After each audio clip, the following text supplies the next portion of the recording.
Il y a des pasteurs qui vous disent, oui, mais vous dites que la dîme, c'est la loi. Pourtant, dans Matthieu 23, 23, le Seigneur, Jésus a dit aux pharisiens qu'il fallait payer la dîme. Mais ils ne savent pas que de la naissance de Yehoshua à la croix, tout ça, c'était la loi. Par exemple, quand le Seigneur a guéri les 10 lépreux, il leur a dit quoi? D'aller offrir les sacrifices mosaïques, non? Parce que quand un lépreux était guéri, il fallait, selon la loi de Moïse, offrir des animaux.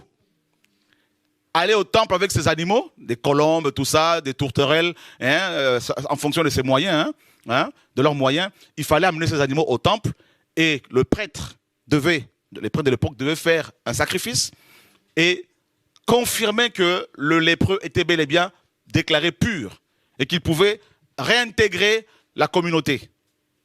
Vous comprenez la chose?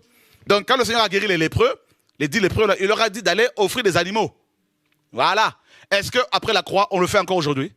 Donc vous voyez bien que tous, en fait, de la naissance de Yeshua jusqu'à la croix, c'était la période de la loi toujours. D'accord?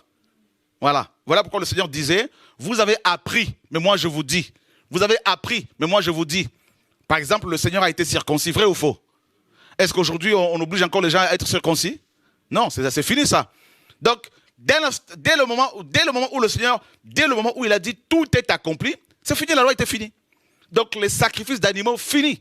Les lépreux qui étaient purifiés n'avaient plus besoin d'aller voir les prêtres. Fini. Vous comprenez un peu?